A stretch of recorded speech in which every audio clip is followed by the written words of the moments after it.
इस प्रॉब्लम को देखो, और ये प्रॉब्लम मैंने आपसे कहा था बहुत पहले ही, सीरीज एलसीआर का सर्किट के क्वेश्चन सारे इंपॉर्टेंट है। सीरीज एलसीआर पर जो भी आपको क्वेश्चन दिखाई दे जाए छोड़ना नहीं है, सबको लगाना A to Z।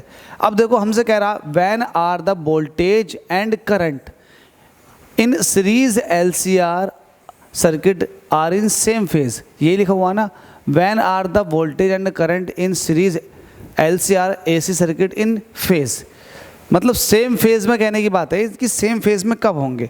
अगर आपके पास एक सीरीज एलसीआर सर्किट है तो करंट और वोल्टेज कब सेम फेज में होंगे। पहली बात तो मुझे एक बात बताओ, अगर मेरे पास एक प्योरली रेजिस्टिव सर्किट है जिसके अंदर प्योर रेजिस्टेंस है, तो इसमें करंट और वोल्टेज दोनों सेम फेज में होते हैं, तो इसमें फेज डिफरेंस जीरो निकल कर आता। लेकिन अगर मेरे पास एक ऐसा सर्किट है जिसके अंदर सिर्फ प्योरली कैपेसिटिव है, उस केस में करंट लीड करती है वोल्टेज से, ये तो आपको अच्छे से पता होगा 90 डिग्री के साथ, तो जो फेज डिफरेंस आ गया वो 90 डिग्री आ गया।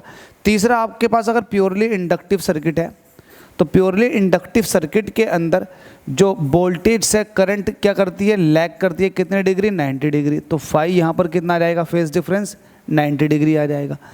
तो एक ही केस है जिसमें वोल्टेज और करंट दोनों सेम फेज में होते हैं, वो है रेजिस्टिव सर्किट। अब आपको पता है सीरीज एलसीआर भी रेजिस्टिव सर्किट की तरह बिहेव करता एक केस में। किस केस में, रेजोनेंस की कंडीशन में।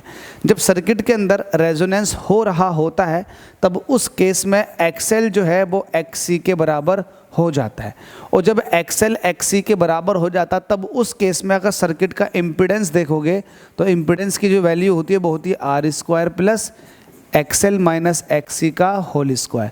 जब ये एक दूसरे के इक्वल है तो इनका डिफरेंस जीरो आ जाएगा, उस केस में आर स्क्वायर बचेगा, स्क्वायर से रूट कट जाएगा, मतलब आर, मतलब पूरे सर्किट का जो इम्पीडेंस है वो रेजिस्टेंस के इक्वल आ जाता है। पूरे सर्किट का इम्पीडेंस किसके इक्वल आ जाता है, रेजिस्टेंस के। तो ये तभी हुआ ना जब सर्किट के अंदर रेजोनेंस हुआ।